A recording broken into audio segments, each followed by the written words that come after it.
എനിക്ക് ഇവരുടെ അത്രയും ഭർത്താവ് മരിച്ചിട്ട് 3 വർഷമായുള്ളൂ. ഞാൻ താമസിക്കുന്നത് പക്ക ഒരു നാട്ടിൻപുറത്താണ്. എവിടെയത്? കോടനാട്.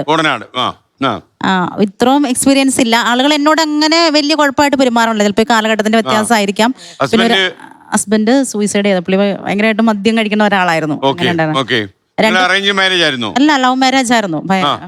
അടുത്ത് തന്നെയുള്ള വീടാണ്. 2 പെൺകുട്ടികളാണ്. അപ്പൊ അവരെ പഠിപ്പിക്കുന്ന ഉത്തരവാദിത്തത്തിലാണ്. മൂത്ത മോള് നഴ്സിംഗ് 3rd ഇയർ പഠിക്കുന്നു, ഇളയാള് +2 പഠിക്കുന്നു. പിന്നെ ഈ കാലഘട്ടത്തിന്റെ ഒരു പ്രത്യേകതയാണെന്ന് തോന്നുന്നു, എന്നെ അങ്ങനെ ആരും അവോയ്ഡ് ചെയ്യാറില്ല. ചിലപ്പോ ഇവരൊക്കെ പറഞ്ഞ പോലെ കാലഘട്ടം പിന്നെ അവോയ്ഡ് ചെയ്താലും ഞാൻ മൈൻഡ് ചെയ്യാറില്ല. ഞാൻ എന്റേതായ കാര്യങ്ങളിലേക്ക്. ശബ്ദം താഴ്ത്തിയൊക്കെ ആരെങ്കിലും എന്തെങ്കിലുമൊക്കെ പറയൂ? അയൽവക്കത്തുള്ളവരൊക്കെ പറയും. CCTV അയൽവക്കത്തൊക്കെ ഇഷ്ടം പോലെ ഉണ്ട്. ഞാൻ എങ്ങോട്ടാ പോണേന്ന് നോക്കി കണ്ണ് വെച്ചിട്ട് അവരുടെ ആത്മാർത്ഥത ഉള്ളതുകൊണ്ട് എനിക്ക് സമാധാനമായിട്ട് കിടന്നുറങ്ങാലോ. അപ്പൊ അതുകൊണ്ട് എനിക്ക് ആ ടെൻഷനൊന്നുമില്ല. മാത്രമല്ല എനിക്കൊന്നും നിങ്ങളുടെ സംരക്ഷണം മൊത്തം അവരെടുത്തോളൂ. തീർച്ചയായും വീട്ടിൽ ആരെങ്കിലും വരുന്ന അവര് കണ്ണിൽ എണ്ണ ഒഴിച്ച് കാത്തിരുന്ന് കാണും.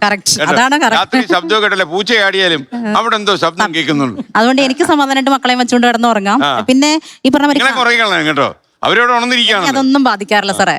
കാരണം ഞാൻ പറഞ്ഞില്ല, 2 പെൺകുട്ടികളാണ്. തുഴഞ്ഞുകൊണ്ടിരിക്കുക അവരെ പഠിപ്പിക്കാനായിട്ട്, അവരെ ജീവിക്കാനും നമ്മൾ പ്രാപ്തരാക്കണമല്ലോ. അപ്പൊ അതിന്റെ ഒരു ഇതാണ്. പിന്നെ പുള്ളി ജീവിച്ചിരുന്നപ്പോ എങ്ങനെ ഹാപ്പി ആയിട്ട് ജീവിച്ചിരിക്കുന്നു. എന്നെ നന്നായി നോക്കുമായിരുന്നു. മദ്യം കഴിക്കുന്നുണ്ടായിരുന്നുള്ളൂ, പക്ഷെ എന്നെ നന്നായി നോക്കുമായിരുന്നു. അതേപോലെ തന്നെ ഹാപ്പി ആയിട്ട് ഇപ്പോഴും ജീവിക്കുന്നു. പിന്നെ ആ ഒരു വേർപാട്, അത് ഭയങ്കര ഒരു വേർപാടാ.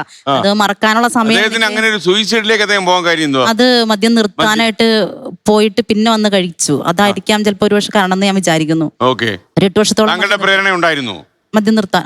തീർച്ചയായിട്ടും 2 പേരും കൂടി സഹകരിച്ചാണ് പോയത്. പിന്നെ രാത്രിയൊക്കെ വീട്ടിലേക്ക് പിള്ളേരൊക്കെ ഇല്ലാത്ത സമയത്ത് ഒറ്റയ്ക്കൊക്കെ ആവുമ്പോ നമ്മള് ആ വേർപാട് ശരിക്കും ഉണ്ട്.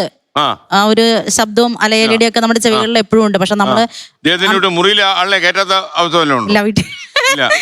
ആ മാഡം പറഞ്ഞ മാതിരി നമ്മൾ അതിനു വേണ്ടി തന്നെ ഇരിക്കരുത്. നമ്മുടെ ബാധ്യതകൾ മുന്നിൽ കെടുക്കുകയല്ലേ. തന്നിട്ട് പോയി ഒരുപാട് ബാധ്യതകള്, കടബാധ്യതകള് എല്ലാം തീർക്കാനുണ്ട്.